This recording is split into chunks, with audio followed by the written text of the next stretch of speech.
৩,৬৬,০০,০০০ বাসিন্দার ঢাকা এখন বিশ্বের দ্বিতীয় বৃহত্তম শহর। ৪,১৯,০০,০০০ বাসিন্দা নিয়ে এই তালিকায় সবার উপরে আছে ইন্দোনেশিয়ার রাজধানী জাকার্তা। জাতিসংঘের এক নতুন সমীক্ষায় উঠে এসেছে এসব তথ্য। এর আগে ২০০০ সালে প্রকাশিত জাতিসংঘের এই সর্বশেষ সমীক্ষায় জাপানের রাজধানী টোকিও হয়েছিল বিশ্বের বৃহত্তম শহর। এবার টোকিওকে পেছনে ফেলে দিয়েছে এশিয়ার ঘনবসতিপূর্ণ দুই রাজধানী শহর। জাপানের রাজধানী এখন বিশ্বের তৃতীয় বৃহত্তম শহর।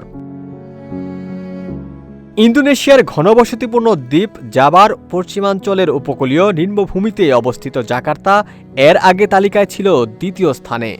শীর্ষ দুই শহরের তুলনায় টোকিওর জনসংখ্যা অনেকটা স্থিতিশীল রয়েছে। শহরটির বর্তমান জনসংখ্যা ৩,৩৪,০০,০০০।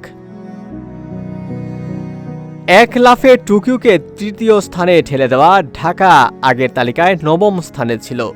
বর্তমান অনুমান অনুযায়ী ঢাকা ২০৫০ সালের মধ্যে জনসংখ্যার দিক দিয়ে বিশ্বের বৃহত্তম শহর হয়ে উঠবে।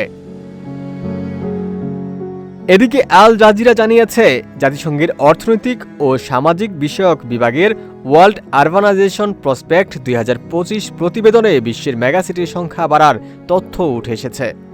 ১ কোটি বেশি বাসিন্দার এ ধরনের শহরের সংখ্যা বৃদ্ধি পেয়ে এখন ৩৩টিতে দাঁড়িয়েছে।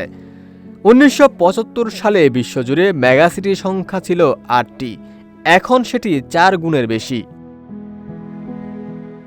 বিশ্বের এই ৩৩ মেগাসিটির মধ্যে ১৯টি এশিয়ার আর শীর্ষ ১০টির মধ্যে ৯টি এই মহাদেশে। শীর্ষ ১০-এ এশিয়ার বাহিরের একমাত্র শহর মিশরের রাজধানী কায়রো। আফ্রিকা মহাদেশের এই শহরটির জনসংখ্যা ৩,২০,০০,০০০। ব্রাজিলের সাও পাওলো শহর ১,৮৯,০০,০০০ বাসিন্দা নিয়ে দুই আমেরিকা মহাদেশের মধ্যে বৃহত্তম শহর হিসেবে অবস্থান করছে। আর নাইজেরিয়ার শহর লাগোস সাহারা মরুভূমির দক্ষিণাংশের বাকি আফ্রিকার সবচেয়ে বড় শহর। ওমর ফারুক, ঢাকা প্রকাশ।